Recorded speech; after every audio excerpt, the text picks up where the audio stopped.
Here are the weekly regulatory updates for this past week.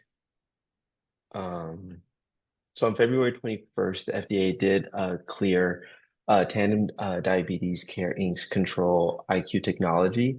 It's an interoperable automated glycemic controller. It's a software-only prescription use device. It's intended to be compatible with their integrated continuous glucose monitors and alternate controller enabled pumps.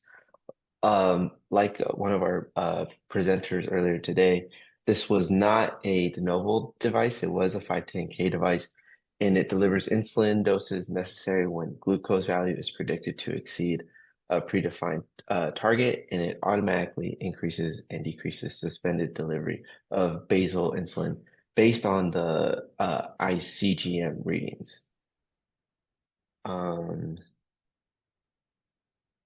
Next, on February 27th, the FDA approved Odactra for pediatrics from patients from the ages 5 to 11. This kind of expanded the previous label instructions where it was only approved for patients between 12 to 65. Odactra is used to treat dust mite-induced nasal inflammation. It's an allergen extract immunotherapy. And then February 28th, FDA approved TNKase. It's intended to treat acute ischemic stroke in adults and it's only available through intravenous administration only. However, its common adverse reaction is bleeding, internal or external.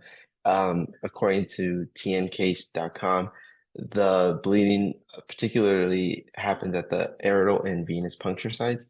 And lastly, just 2 days ago, the FDA approved the first generics of Xarelto.